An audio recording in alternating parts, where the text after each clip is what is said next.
on the, I can see that there's a delay on the switchboard platform. I can see it, but however, it's kind of confusing. But let me see. Trying to figure out. I wonder if we could bring in your Facebook page if I add it. You know what I mean? Oh, yeah. Yeah. I've never, done any of these streaming services before, so that's actually really interesting. Yeah. So I don't know if we're actually streaming because I went out to my Facebook page. I don't see it out there. You would think you would be able to see it out on Facebook, right? Yeah. So it's okay. It's okay. Let me see. Let me try something. Hold on. Hold on.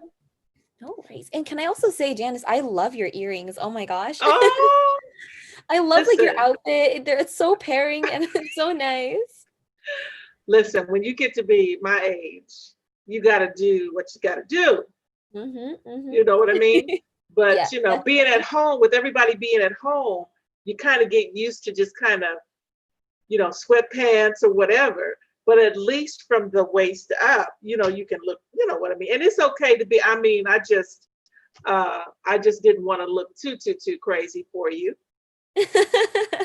Honestly, I wouldn't judge either way, but definitely Ah, I I I love both. appreciate that. I appreciate that. So let's see what we got. Hold on a second. Cameras in use. Man, I wonder how, because see, I can see, yeah, it's a delay. That's what it is. It's a delay. But it's very interesting because it says that it's streaming on Facebook out of my Facebook page.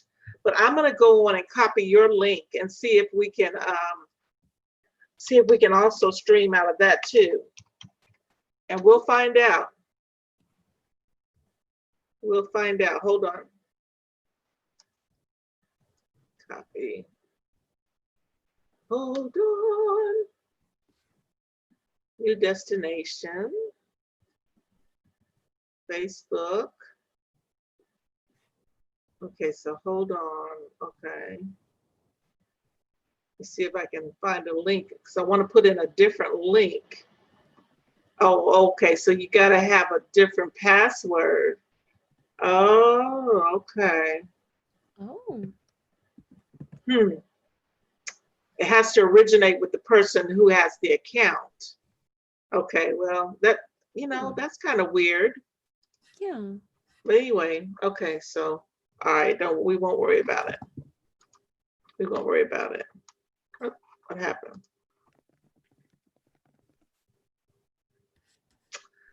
Okay, we'll get started here in just a moment. Should be still. Okay. Interesting. Very interesting. Okay. All right. We're just going to go ahead with the Zoom and hopefully, I don't know if it's broadcasting out on Facebook or not, but we're supposed to be live. So anyway, so go ahead. Can you hear me still? Yes, I can hear you perfectly. Awesome. Thank you so much for having me. Yeah, thank you so much for accepting to do this and agreeing to do this, Janice. It's honestly an absolute pleasure. It's an honor to be able to really ask these sorts of questions from you. And to kind of reiterate what I'm kind of trying to do is I'm writing a book right now that's exploring the concept of social impact and specifically how different people from all walks of life and all different industries, how they make a difference in their own communities and impact the people around them. So really the message of this book is to inspire young people, showing them that life there's a lot more than just making money. You can go outside of the status quo, and no matter where you are, no matter what industry you go into or what position you end up being in, there's always a way to make a difference in someone's life, Oh, and yeah. really trying to inspire other people to do that. And after we had our preliminary call as well, you told me a bit about your past experiences, and I was just so inspired. I absolutely love what you're doing to help out other people, and even now, offering all of these resources for entrepreneurs, and all of these free resources, again, just inspiring young people is so amazing, and I would just love to hear more about your story. Well, thank you so much, Erin. And I appreciate those kind words. Um, my whole motive for doing the things that I do stems from people in my life helping me along the way. I had many mentors as a young woman in my teens, in my 20s, in my 30s, and even in my 40s, to be honest with you.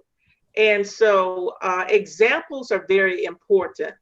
And I really truly believe that the motive of a thing really lays a foundation when you're starting a relationship with people. Because why do you really want to be connected? You know? And so as a young woman in my 20s, I've always, like been really fond of science and medicine and that type of thing, biology, chemistry, physics. Those are the kind of things I had to take when I got my medical degree in radiology, which I was a cardiovascular technician, which um, I certified in cardiovascular studies and went on to work in cardiology as a technician. And that led me into so many different directions, so many different directions. And so I can't emphasize enough. And you were saying that offering free information.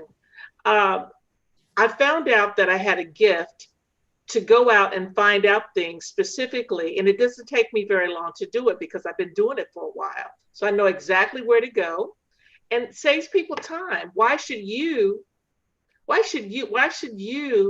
have to go out and take you 2 hours to find out what you, of course, Google, it's so precise now, but still some things you really have to search for, and you got to know where to search. So the things that I've been involved with in my life has helped me to know how to do certain things because I've had the opportunity to do several different things. I worked medicine for 35 years. I did clinical research. I was an executive salesman. And I and I worked for I worked for the government in two different situations, and I worked for private sector as well. But I worked for um, I worked for a part of government that had to do with the Department of Labor, and it taught me how to research. We had to build relationships with the point of contact in all kinds of industries where we would actually have to call them, speak to them directly, get through the gatekeeper and know how to research and get to that person directly and ask the questions that we needed to ask for the project that we were on. So that helped me a lot. And so I think that has helped me know how to relate to different kinds of people, knowing how to talk to people, and also being able to explain things to people so that they can understand at a basic level. Yeah, I absolutely love that. And just, I'm kind of blown away just by how many things you've done. Janice, I feel like you kind of dipped your toes into so many different industries. And really, what I admire probably the most is how you've taken the skills you've learned from all of those different industries and bettered yourself through it. Like you were able to augment your own impact through your background, like in all of these different things, which has been absolutely amazing. And to kind of get into the inspiration part, one of my main questions is what really motivates you to make a difference and help better the lives and careers of the other people around you? Like, was there, a defining point in your life or kind of one main motivation that you have? Well, to be honest with you, Erin, because I started out about 17, 18 years old, I worked as actually the VA system in Ohio, where I was living at that time. At the VA center, the veterans had a place where they came and they ate. It's called the canteen. So they would come in there, they would buy their supplies, they would buy their cigarettes, and they had a cafeteria, like a restaurant there. And I actually started working there, but even before that, as when I was in high school, I worked in a fruit. It was a fruit and vegetable market on it, and it was on the street, on the main street. Okay, So whenever anybody came by, they saw you out there. And I was like a teenager, like maybe my junior, senior year. And a lot of my friends, they really made fun of me, some of them, you know, about working there. No, seriously. But you know what? It taught me so much about how to deal with all kinds of people. And I got so many benefits, me and my family, because the people that owned it, they were so wonderful to me. They taught me how to do customer service. They taught me how to serve. They taught me how to arrange the fruit and vegetables so they look good, you know. And I never, my family never went out without fruit or vegetables. They always gave me fruit and vegetables to take home. Do you understand what I'm saying? Mhm, mhm. So no matter what, that was a starting point for me because I learned how to have character, integrity, how to be reliable, accountable, and just how to treat people. Okay. Mhm. And that was really, and I didn't realize it then, but that was the foundation of what I'm doing now because I learned how to serve people. Mhm. Oh my And gosh. that led me into when I went into working at the VA center. I learned so much there. I worked in the cafeteria part. I learned how to cook on a grill. I learned how to order inventory. You know, uh, it's starting to storm here, so I don't know. You probably can't hear the thunder, but anyway, I mean, you know, so that's the reason why I tell people when you hear the phrase uh, don't despise small beginnings. Mm, definitely. Yeah, And I so agree with that. If anything, look at all of the most famous entrepreneurs. They've all started from basically the bottom, right? Like they had to work their way up. And sometimes having those small beginnings are what make our experiences so unique. It's having that appreciation for those types of experiences, being able to really gain a lot of those wholehearted and genuine skills and genuine experiences from them that really kind of helps to shape your future career as well and lead you down the right path, I think. right. So that's so wonderful to hear. Oh my gosh. And that's adorable. Like working at that little vegetable shop. Wow. I wish we had those now too. Oh Like man, it was wonderful. And you know, I did it in the winter time, you know, and I did it in the summer would be really hot. But I mean, you know, but you know, I would see everybody going up and down the street, you know, that I couldn't hide or anything, but I wasn't embarrassed. I loved going there because I love seeing all the people come there and helping them, you know. And I went into as a nursing assistant. Well, actually, I worked in the canteen store part, which was retail, and I was able to learn all kinds of things about business. And then I went on to work medicine as a nursing assistant. I got certified. Then I went on to college. I was out of school 10 years, Erin, before I went back to college. Do you know how hard that was? wow, like definitely unconventional. I can't even imagine. Listen, when I went into college, when I entered college, but you know what? It was really special because uh, everybody in my classes were so great. We studied together. You know, it was almost like I wasn't even, you know, I wasn't even, it was wonderful. I really learned a lot and they helped me, you know. So, yeah. And then I went back to school because later on, after I stopped working medicine, um, I went and did all these other accelerated classes at Dartmouth and then all the other certifications that I have now. Gotcha. And another one of my questions for you, Janice, would be what really excites you about being able to help others? Like, is there like a sense of self-fulfillment or anything like that? I love people. Mm, just genuine. I love people and I love helping people. Uh, but as I have matured, I understand that you can't help everybody, Mm, right?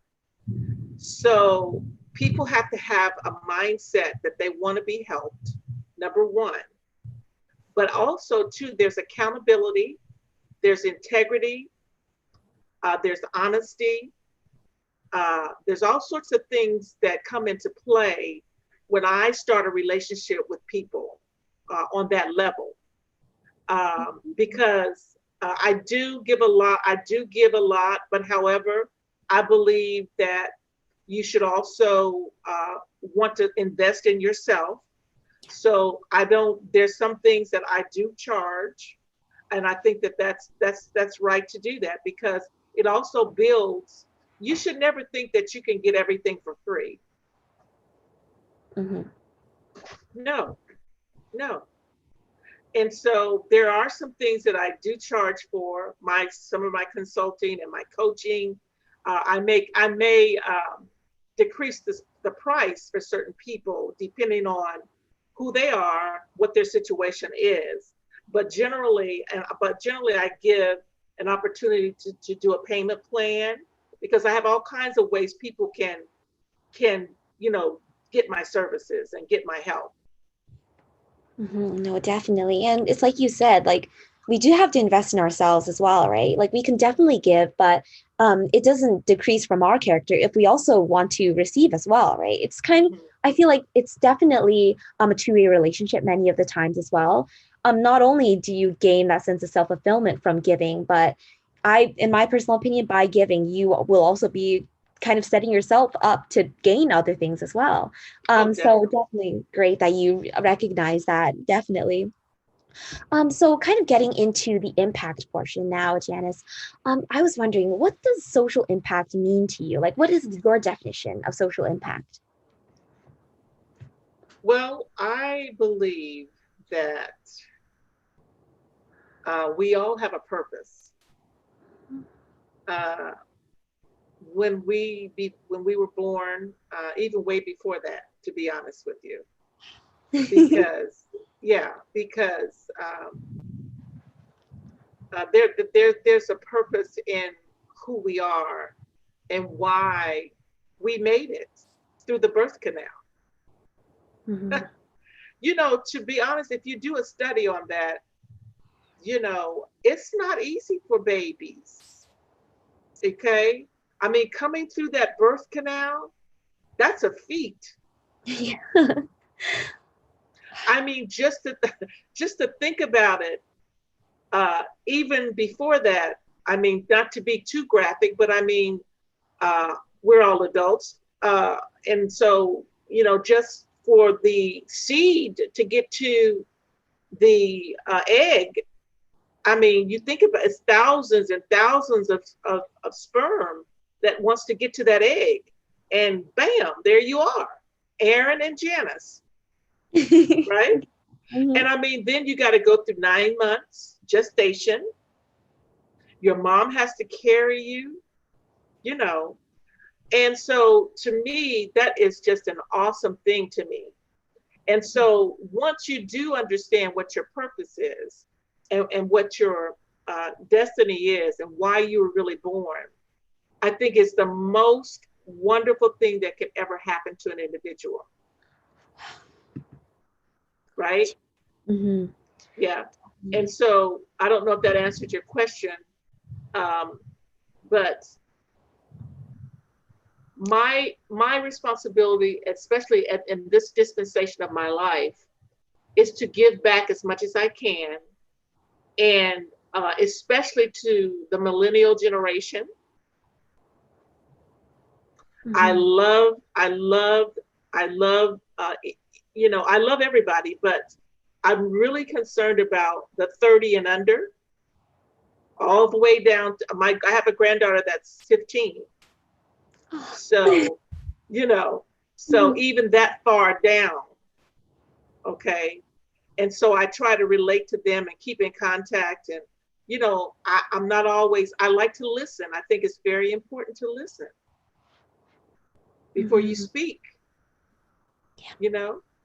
definitely. So, And yeah, I totally understand what you mean by like that purpose, because putting that into perspective, it really shows you that like even if you know haven't been a big CEO or anything, like we have so many things to be proud of for ourselves, right? We just being here, like you said, is a miracle. Like, I think I was watching a YouTube video one day that was talking about the probability of us being born, and it was like 1 in a billion, or I don't know. Oh, It was some insane number, and it really, wow. again, puts things into perspective that each and every one of us are unique, and we have something to bring in the world. And like you said, it's just wonderful to see how you found your purpose in helping other people, and especially the young generation as well. Because I find that in the young generation, especially kind of where I am right now, a lot of us are kind of floundering in that we're, making this big transition into adulthood. We're looking at things that we want to do, but sometimes it can be pretty overwhelming. I'm not going to lie. And although we do have access to technology and everything, sometimes it's almost counterintuitive because there's just so much coming at us at this point. We're just like, oh my goodness, there's just so many websites that can go on to, so much information. It's just like an overload. And we just end up now, but then we just end up, just watching mindless YouTube videos because we're just overwhelmed with that information. So definitely a fine line between there, but being able to, like, you helping us and really like providing your resources, providing your insight and services to us young people, is so amazing. And definitely it does make a big difference. And on the topic of that, actually, too, Janice, do you actually have a success story that you could talk about, like one time where you really were able to make this big impact on someone else? Well, I would like to think that over the years, there have been people that I have helped, and uh, because I've lived in Tennessee, I've lived in Ohio, and I've been in North Carolina for 20 years now. And so sometimes when you when you just do it as a natural thing, you never know the impact of you Mhm. being authentic until years and years later, until somebody comes up to me and says, Miss Janice or Miss Parks or whatever, you know, I just want to tell you that you have made a huge impact. Now I've had people online, send me messages since I've been out online doing some of the things that I do, and they encourage me by telling me, you're not like you're different, you're unique. Keep doing what you're doing. You're a blessing, that type of thing. And I would hope, not being a perfect individual, but being someone that is very honest when I talk to people. I'm very point blank, you know, I'm very right up front with people. I don't sugarcoat things with people. And if you ask me something, then expect for me to give you an honest answer and an honest plan. And Mhm. that's what I do. And not everybody can receive that, though, Erin, I have to tell you, because being the type of individual that I am, and probably, as I told you before when we talked, you're going to have challenges.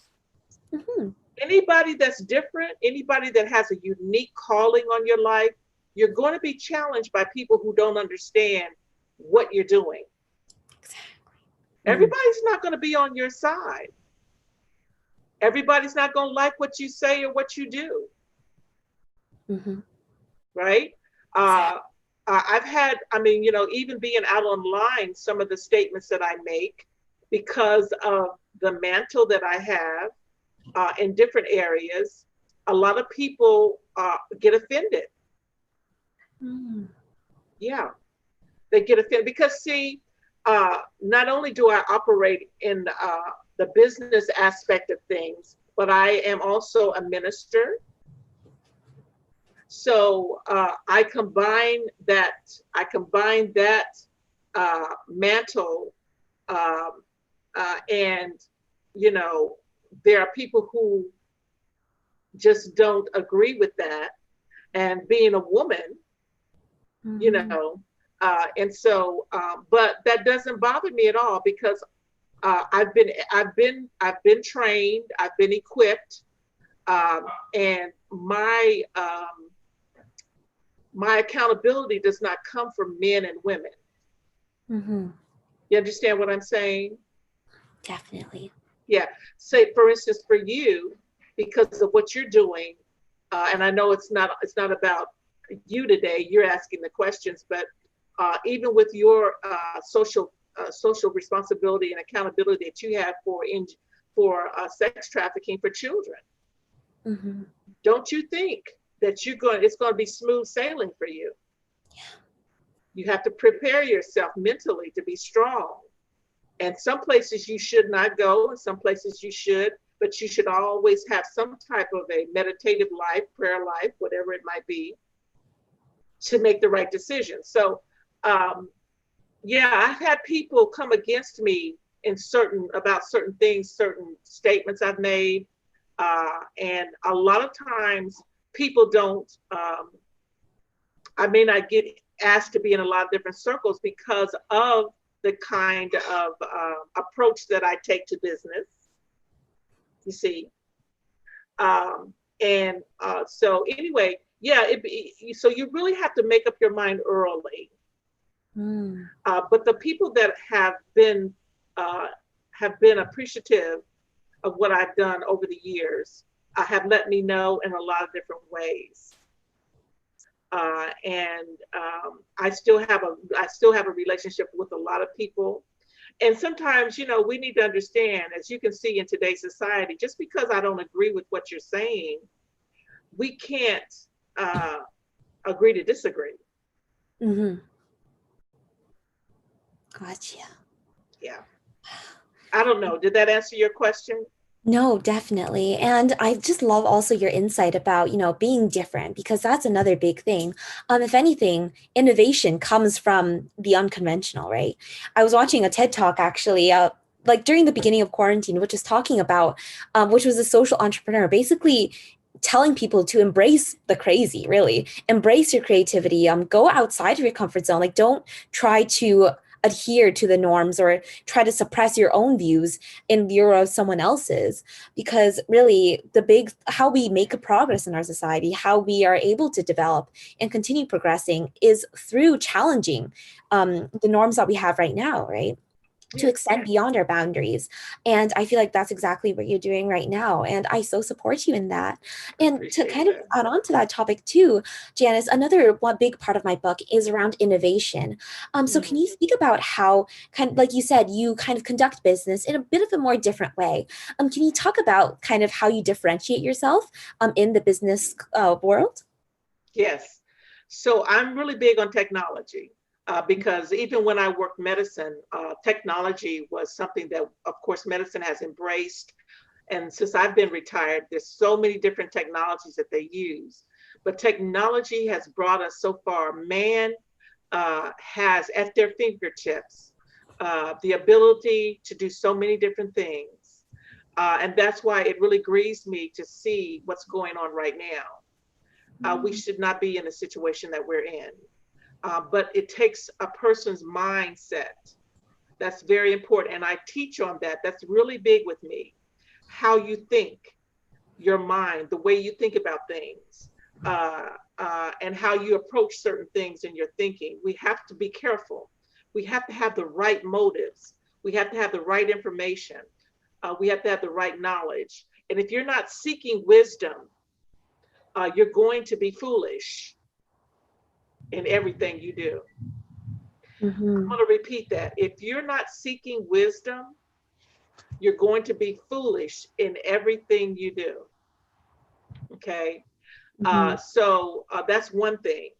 And the things that I embrace to do what I do, I use a lot of technology. I love social media. I think if you set it up the right way, it can be very beneficial. You set up your priorities, you set up your privacy settings.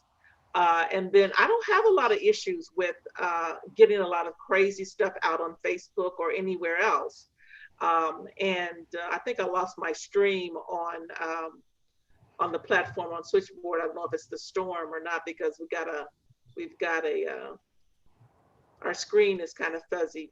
But anyway, um, so yeah, technology has been a big part of what I do. I encourage in the 20th century, I encourage using all kind of shortcuts, on online because there's all kinds of things out there, and I have a list of things that I send to people that make their lives easier on Facebook. How to post using Hootsuite or one of the other, platforms that will make posting easier for you. You can schedule them out. You don't have to be online all the time. However, that's part of what I do because I have the time to do it because I work out of my home and I post, and I enjoy posting, but being unique, I think that it's all about your brand. It's all about your brand. So you want to be careful how you choose your brand, how you represent yourself. I'm mentoring quite a few people now, and I'm letting them know you need to go out and clean up your Facebook pages. You need to go out and clean up your Facebook pages. If you have a business, you need to either make your Facebook page, your personal page, a business page, and clean it up. You can have a personal page, but keep it strictly personal. Keep your business separate. Yeah. You know, Mhm. and be careful about. Now, I have a page that I just dump everything into. I have one page for that, and I've made a disclaimer about it that that's what that page is for. And then I have strictly business for one page, and then I have a personal page. So I have about four Facebook pages, and I have three Instagram accounts. Um, can you hear me? I Yeah. can't hear. Oh, okay. So anyway, I have about three Instagram accounts, and on my personal Instagram, I love to cook. That's part of what I do. So I don't know if I think I liked you. I followed you out on Instagram today. Yeah. So Mhm. some of the things I put out there, I cook. I love to cook, and so that's part of what I do. So I'm thinking about starting a cooking show. Oh my gosh. I would love that. On Instagram. Just some of the things that I make, periodically I pop out, and I'm into eating a lot of healthy stuff, but I cook cakes, sometimes, and So I Mhm. mean, just being your unique self, and I don't apologize for that. You know, I Mhm. think it's a way to carry yourself, Erin. But either you like who I am or you don't. Mhm. And that's honest. Yeah. Respect is big. Respect is big. I think if I'm respecting people, uh, and I think people need to know the truth. And some people say, well, what is the truth? Your truth or my truth? What's the difference? Well, that's where wisdom comes in. Mm, So, gotcha. Hmm. Definitely. And I so agree with you in being your unapologetic self, because it kind of goes back to what we said before, right? Like many of the people right now, they kind of adhere to the status quo. They hop on the bandwagon, as we say it now, right? And they really like I think that was actually another big controversy with the education system, is that it doesn't really allow students to really be able to explore, like to think in a different way, right? Because we're taught to kind of think in one specific way. And I think that was one of the big controversies that came up a few years ago as well. But definitely, and going back to on the topic of technology, it definitely is to me like a double-edged sword in that, like I said before, kind of how many of us millennials are and Gen Zs are being overwhelmed sometimes with how much information we have. But I've also, over the quarantine especially, I've come to appreciate just how powerful social media can be as a platform where you can really be able to create change. So personally, I'm the marketing intern for a for-profit social enterprise, and we just started an Instagram account as well. And oh, yeah, like I've been able to follow so many different nonprofit accounts, impact-oriented accounts, that I never knew existed on Instagram. Like there's basically a whole community of people seeking to make a change, of yeah, student-led organizations, or any big organizations like Feeding America and everything. And just the amount of opportunities you can get involved with, the advocacy you can do on social media is just really, really great. And in my also, yep, go ahead. Go ahead. yeah, I'm in my sorry. personal opinion as well, that kind of ties into why sustainability and social impact has become such a bigger thing, especially among us young people, because Instagram and social media, Facebook has really provided us with this platform where we can voice out our opinions. Like before, without these sorts of social media channels, sure, we could talk to our friends about it, but really there was no way for us to advocate against it, right? There was no change.org petitions or anything, or no way for us to really express our views out to the bigger people who would be making these decisions. But social media has really provided us with this platform to make ourselves known, to give a voice to even, the youngest of people. And again, that's very powerful. It's a good instrument for change, but we also have to be, like you said, we have to be careful with it as well, because it is a double-edged sword at times as well. And kind of to tie into that, Janice, I would love to hear about your own personal views about kind of our climate of giving right now. So do you feel that we are moving towards a more sustainable future? Like, do you think that the young people are really trying to hone in on the social impact atmosphere? Or do you think have another opinion about the way that we're going with our society? Well, I think that the generation that's out in the streets protesting peacefully, they get it. They understand that they are the answer. And in order for them to have a better world for themselves, for their children, their children's children, there has to be a change made. There has to be a change made. How we got to where we are now, we allowed ourselves to get this way. We have allowed ourselves to get this way. We've allowed ourselves to put up with what's been going on. And if you're talking specifically maybe about Black lives and brown people, is that some of what you're talking about? Oh, yeah, that can tie into it, Okay. definitely. Mm-hmm. Well, that would include all people of color. Mm-hmm. That would include Asians, Puerto Ricans, Africans, Mexican folks. I think that I know that there's a lack of knowledge about who we are as a human race. Understand? Because I think I'm very big on teaching my grandchildren and letting my other family know about our heritage. I did a ancestry, I think I may have mentioned that to you before. I did an ancestry search about 10 years ago on the African side and also on the, traditional side of the other side. A lot of people in the United States of America have not educated themselves about the different ethnic backgrounds of people, right? The women on my side of the family, my mother's side, are from Sierra Leone and Liberia, okay? But however, there is some Irish mixed in there.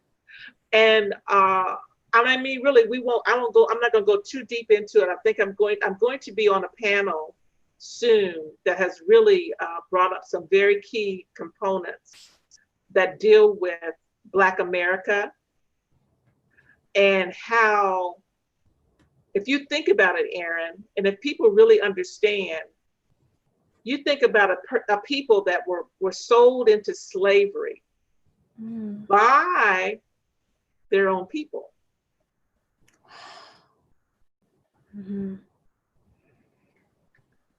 So you were taken from your homeland, brought over if you made it on that boat, which was horrific, a lot of people died.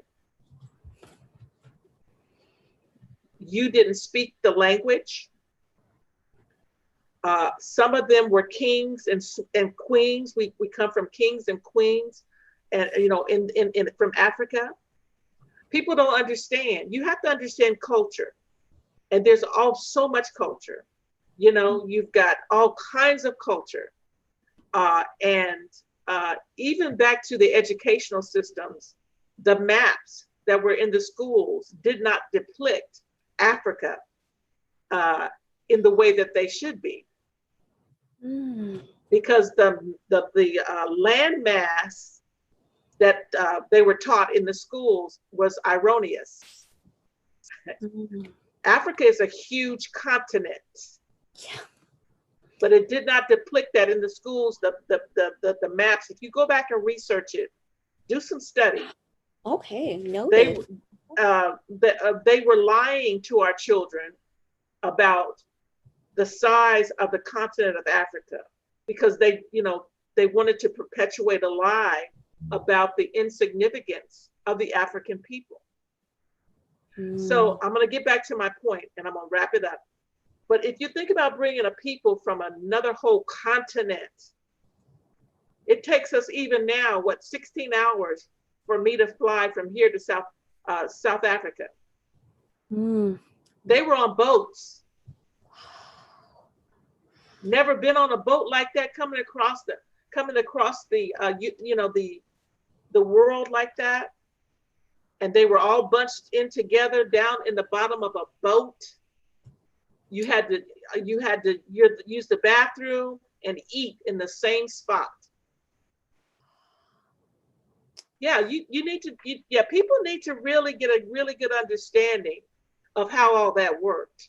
And if you think about a people that got their names, I was telling my husband, I was talking the other day, really the name that we have, it's not our name. Oh. No. Think about it. We were brought over, our ancestors were brought over from Africa. They left their names. We got renamed when we were brought over and were, placed on a plantation. We received the owner of the plantation's name. Ah, I see. Now, just think about what psychologically that would do to a generation of people. Psychologically. For generation to generation to generation to generation. Yeah. So, but I mean, the one good thing about it is there's a deep down understanding of who we are.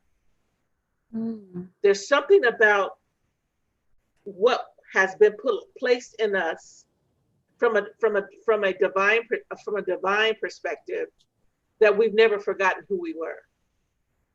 But it still has affected people psychologically. And we have to rectify that. And it comes with knowledge and understanding what really happened. But anyway, that's a deep, deep, deep subject.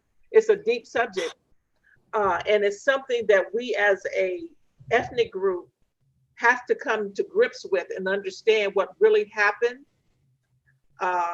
And so your question was,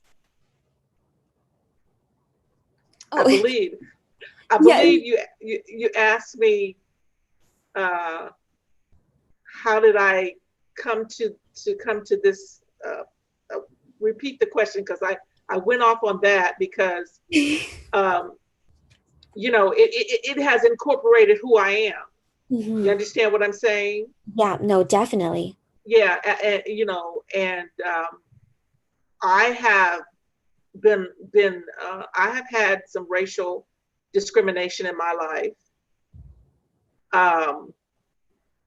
And it doesn't matter the color of the rainbow that the African American has. I'm just part of the rainbow. Do you understand what I'm saying? So even in corporate America, I work corporate America, even in corporate America, even with what I do now, it's who you know. Yeah, exactly. So I love being able to meet people like you, because what I was going to say, in this dispensation of my life, I'm meeting so many awesome people that are coming to me to help me do what my mission is and what my vision is. And with you, meeting you, I have to tell you this before we end. I have aspirations to do NGOs in different parts of the world. And I foresee you helping me understand how to be ready for that and how to make a plan to do that, how to go about making sure the regulations are correct in those different countries, especially in Nigeria, Uganda, Kenya, primarily.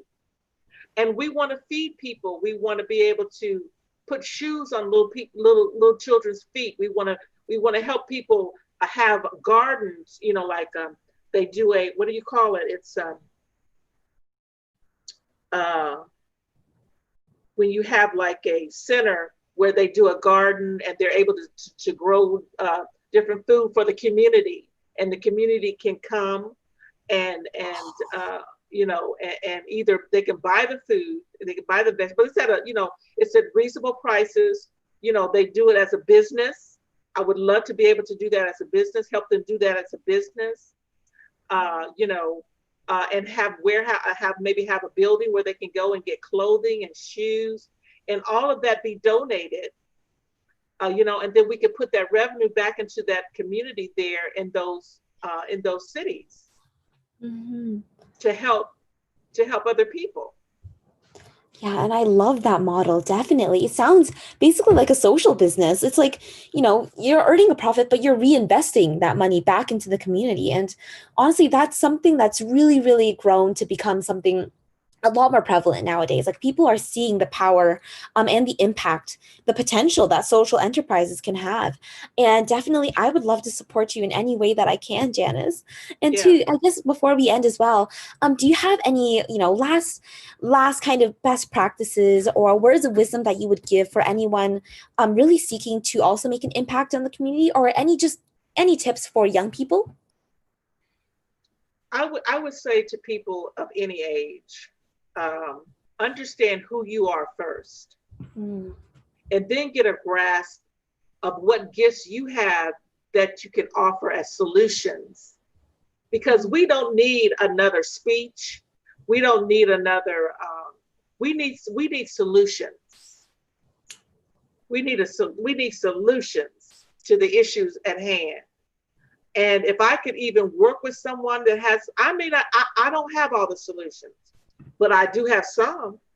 And then I love to collaborate with others so we can get the job done. A co-op, that's the word I was looking for. A food co-op, Mm. okay? Or like a manufacturing co-op in different countries. Clean water. I mean, clean water. Hello.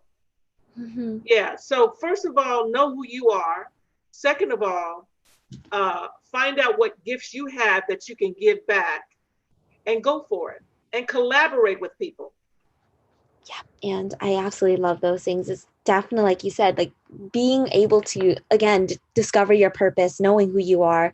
And collaboration is really the key to change. And thank you so much. We left off on a wonderful note. And just thank you so much for your time, Janice. This has been just such a great learning experience for me as well. I appreciate it. I'm inspired by all of your insights. Just the experiences that you've gone through are so empowering as well. And again, thank you for your We'll time, for have to do it sharing. again. We'll have to do it again. This is, we'll have to do part two. Mhm. And before we get off, I want to find out if you decided a title for your book, because we want to give a shout out for that, and where people can find you. I put the link out in the posts, and everything. And but I want to know if you've got a title for your book. So unfortunately, I don't have a title just as Not of yet. yet. Yes, Okay. I'm working with my development editor, and I actually brought this up as a little bit of a concern. But she was like, at this point in the game, like we're still trying to accumulate interviews and stories, and Sure. then from those, then Yes. we're going to be able to hash out kind of exactly where we want to go and get a title from there. But I mean, a fun fact is that I actually am a published author. I co-authored in a book that called The Magnetic Entrepreneur, COVID-19, the Lockdown. Really? So I mean, yeah, if you And could where give, can I get it? Where can we get it? yeah, it's on Amazon, and actually Okay. all of the proceeds go to Feed It Forward, which is helping to Oh my feed people goodness. in Canada. Mhm.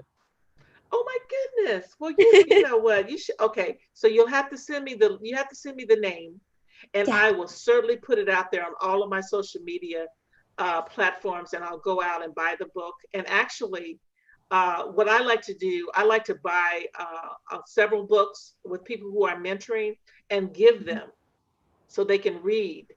You know, Hmm. yeah. And also, too, I would love to be able to. Oh, the other thing was, what would be awesome as well is to get two or three other people in on a Zoom meeting so we can have several different aspects and perspectives and, kind of have like a group panel for Oh, your book. I like that group panel. Hmm. All right.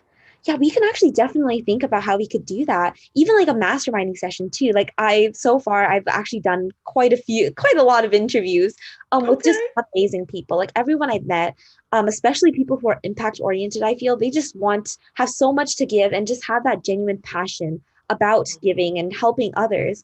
Right. So honestly, I feel like it's with this community that we're able to really empower each other and make these bigger steps along in our paths of making the world a Right. better place. Hmm. Right. So this is recorded out on the cloud. So I'm thinking since it's recorded out on the cloud, it should give me a link or something, right? Yes, So it that does. I'll be able, and so then I could forward it to you. So Yeah, hopefully when we start recording, it'll give me a link to the cloud so I can forward it to you so you can have it. And then we can put it out on the other platforms. I'm thinking that's how that works. Am I correct? I think so. I haven't recorded it myself, but I do know that I think it saves a copy onto your computer.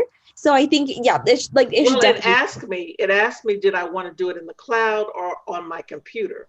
Oh, well, then it would probably save in the cloud. Yeah. So, but I'm thinking maybe it'll also give me a link for that cloud so I can go back Mhm. and pull it off the cloud. Well, It I would should. think so too. Yeah. Okay. Well, it's been awesome. It's been absolutely my pleasure, Janice. You're just I just love seeing your personality, your smile as well. So well, the thing I have to say is just keep smiling, keep doing what you're Oh, doing, thank Janice. you. And I can't wait to interview you on Let's Talk Business with Jay Parks. Also, I think that's scheduled for September the 2nd. I think so. Yeah, I think so. I think it is. So I'll be looking forward to bringing you on talking about your NGO experience. Definitely. Yeah, Okay. definitely. So I'm really looking forward to it. I can't wait for the things we're going to be able to do together, Janice. Oh But my. again, thank you so much. It's been Have a a pleasure, great weekend. and you as well. All right. Bye bye. Thank you.